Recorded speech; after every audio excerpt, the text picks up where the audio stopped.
It's all about the long jump takeoff in this video. I'm answering your questions and I'm going to tell you how to get that great effective takeoff. Right, let's get straight on with it. I've had quite a few questions on the use of mats, so let's start with that. 3 Barrett Kit Merceladen 387 asks what's the spacing that I use for the mats.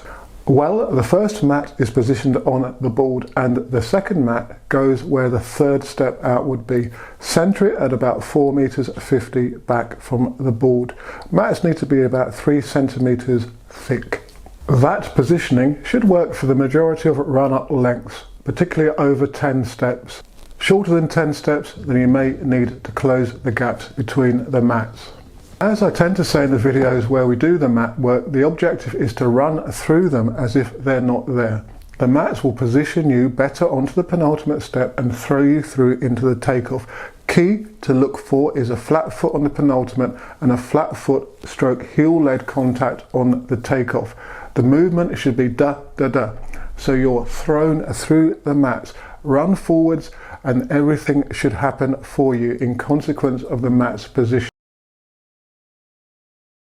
Continuing with the mat theme and achieving a great takeoff, Murad Voice 487 asked about the positioning of the mat on the penultimate step. We will use 1, 2 and potentially 3 mats on that penultimate step. The height will be between 2 and 6 centimeters and it's a key inclusion in our training at this particular time just prior to the outdoor season. So what's the purpose? Well, it's to improve the eccentric capacity of the takeoff. That means when you come off of the mat, you've got to withstand more forces, more muscle lengthening and braking forces. And consequentially, if you do this drill regularly, you're going to improve that ability to brake and then move off of that eccentric action into a concentric one. A lot of research indicates that better jumpers are better able to deal with eccentric forces and return the energy from the takeoff, hence why we and you should do these types of drills. We will do 3 to 4 jumps off 1 mat, 2 to 3 off 2 and 1 to 2 off of 3 mats, from about 10 to 12 steps as we approach the outdoor season. You do need to build up to these drills as they are very intense. Jordan Smith 1978 asks, when doing the long jump, is it more effective to push the leg out when taking off or swing the free thigh when taking off? Now this dovetails very nicely into what I've been talking about previously with the mat drills. Most effective takeoff, you need to go across the board as fast as you can whilst imparting the most effective amount of vertical velocity to get you up into the air. So you don't really want to be sticking your foot too far out in front of you, as that is going to create a brake. Yes, it will send you up into the air, but you're going to lose a lot of horizontal momentum in consequence. So ideally you need to move fast into the takeoff, bringing the foot round and down underneath the hips as you swing the free thigh away into the jump. Now this should become automatic, and this is where the mat drills come in. So the first 2 mat drill will teach you how to go across the board very fast, yes, and get some height as well.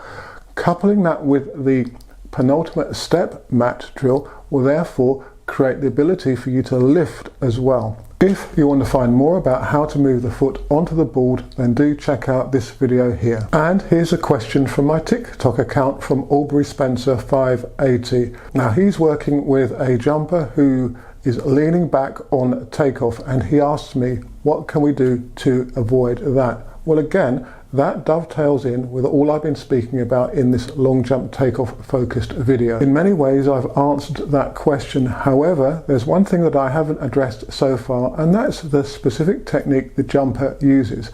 If they do a stride jump, a sail technique, or even a hang, there can be a tendency to push the foot out to get more purchase on the board, and when you do that, you lean back. So therefore you need to have your weight forwards when you go into the takeoff, and try to think that your torso is moving forwards all the way through the takeoff, and resist the temptation, particularly with the hang, to push the hips into the jump too soon. You do that and of course you're going to lean back. Basically what you want to do is utilize forward momentum from the board to speed up your takeoff. That's the case for the majority of jumps in my opinion. Have you noticed how people like Metaldis Tentoglu lean forwards at takeoff? That's to utilise that pull off of the board that's created by a slight torso lean and create more effective use of speed. Everything else being equal, it's horizontal velocity that will determine jump length. However, if you do lean forwards off of the board, you've got to combat the forward rotation that then results, and the best way to do that is using a hitch kick technique. The long jump takeoff is crucial, somewhat obviously, and it's something that you must work on throughout the whole training year, not only with the drills that you've seen and I've described in this video, but with numerous other ones such as free leg landing drills and various skipping drills, for example. And you must couple your takeoff to your full run-up. And don't spend a lot of time jumping off run-ups less than 10 steps in length. You need to be able to take off out of speed. Your neuromuscular system, the way your muscles react to the forces involved, will be determined by the amount of work you do at specific run-up lengths. Therefore, if you do lots of short approach jumping, you'll get used to taking off at the velocities, force requirements, vertical and horizontal at that velocity. Therefore, somewhat obviously, you need to do more longer approach jumps. And as I've said previously regarding run-ups, make sure that you do some takeoffs, even if they're just gestures, token takeoffs off your full run-up. Because again, that's going to teach your body how to move at speed. What did you think of Grand Slam track, which was last week at the time of making this video, April 2025? Did you enjoy it? Where would you like to see field events placed in that context? I like the idea of combining, for example, 60-metre sprints with a long jump. Leave your comments on that below, and if you've got any regarding the subject matter of this video as well. As usual, good luck with any competitions that you've got coming up, and please do subscribe to the channel, and I'll see you in the next video. If you're looking for a really fast training shoe that thinks it's a spike, then check out the Antiques Muscle Runners. They've got a carbon fibre plate which propels you forward, springs you out of the contact and adds to the velocity. They've also got TPU foam specifically placed in order to assist with toe off and encouraging a forefoot sprinting motion. A couple of my group members have been trialling them and they are full of praise. Indeed, Abraham and Daniel are number 2 in the country in their respective age groups, and they have attributed some of their success to the Antiques Muscle Runners.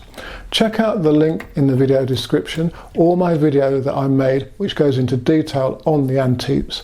You can also get a 10% discount from the link in the video description.